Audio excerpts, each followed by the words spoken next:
O livro de Gênesis. No primeiro vídeo, vimos como os capítulos de 1 a 11 definiram a história básica da Bíblia. Deus criou todas as coisas e fez os seres humanos à sua imagem para governar o mundo em seu nome. Os seres humanos escolheram o pecado e a rebelião, e o mundo ficou fora de controle num ciclo de violência e morte, levando à rebelião e à dispersão do povo na Babilônia. Então a grande questão é: o que Deus vai fazer para resgatar e redimir seu mundo? A partir da dispersão da Babilônia, o autor traça a genealogia de somente uma família, que culmina em um homem chamado Abrão, mais tarde conhecido como Abraão.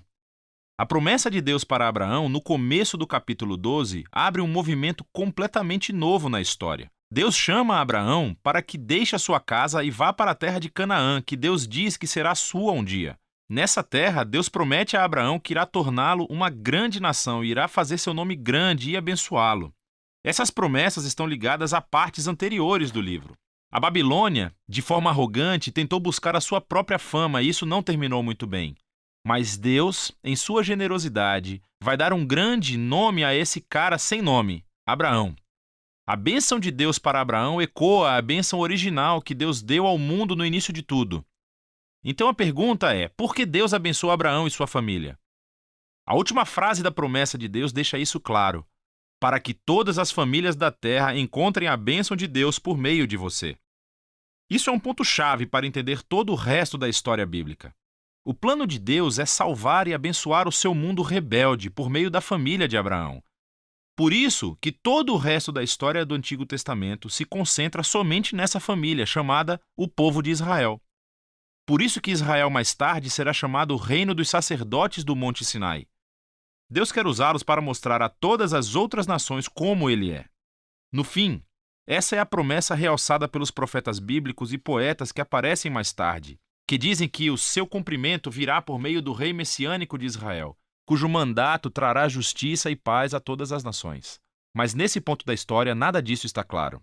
Você tem que continuar lendo e ver como a promessa se desenvolve. O resto do livro concentra-se em Abraão e sua família. Primeiro no próprio Abraão, depois no seu filho Isaque, depois no seu filho Jacó e finalmente nos 12 filhos de Jacó. Essas histórias de cada geração são unidas por dois temas principais. Primeiro, cada geração da família de Abraão é marcada pelos mesmos erros. Eles continuam fazendo péssimas decisões que destroem as suas vidas e arriscam a promessa de Deus. Contudo, Deus permanece fiel a eles. Ele continua salvando-os dos seus próprios erros e reafirmando o seu compromisso de abençoá-los e abençoar as nações por meio deles, apesar de suas falhas. As histórias de Abraão. Deus tinha prometido a Abraão uma família enorme. Mas em duas ocasiões diferentes, ele teme por sua vida, porque outros homens se sentem atraídos pela sua esposa. E ele nega estar casado com ela, o que obviamente cria todo tipo de problemas. Não só isso, mas Abraão e sua esposa Sara não podem ter filhos. Então Sara planeja para que Abraão tome uma das suas servas, o que também cria todo tipo de problemas. Mas toda vez, Deus livra Abraão. Nos capítulos 15 e 17, Deus chega a formalizar sua promessa para Abraão com um compromisso oficial, chamado de aliança. Essa é uma cena clássica. Deus convida Abraão para olhar o céu estrelado de noite e contar as estrelas. Ele diz que a sua família será numerosa do mesmo jeito.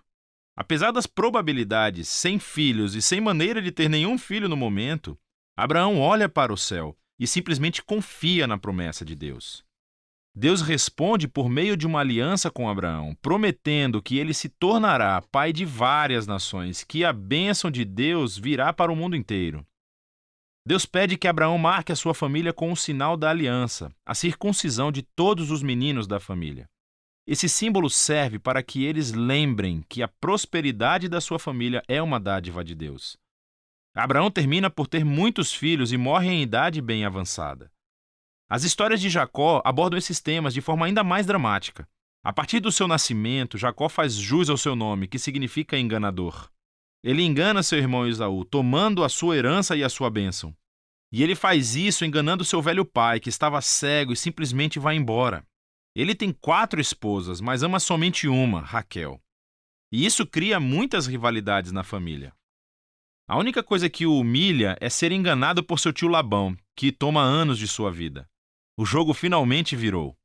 Um Jacó humilhado regressa à sua terra natal. Em uma história muito estranha, Jacó acaba lutando com Deus e exige que Deus o abençoe. Algumas coisas nunca mudam, não é? Contudo, Deus honra a sua determinação e passa a bênção de Abraão para Jacó.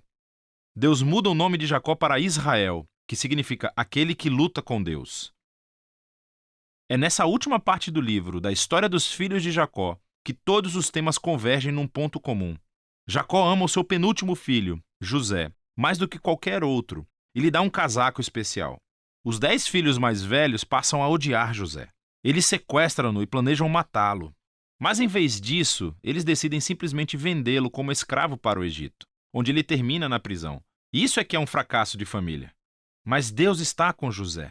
Ele planeja a liberdade de José da prisão e o faraó termina por colocar José na posição de vice-comandante de todo o Egito.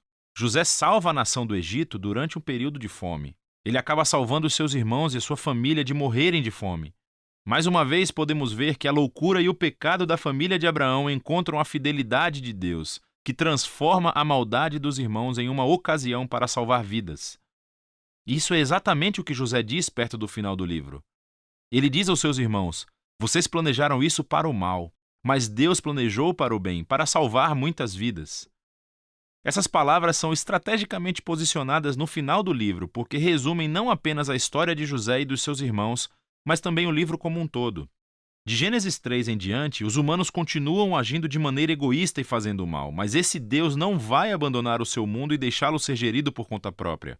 Ele permanece fiel e determinado a abençoar as pessoas, apesar das suas falhas.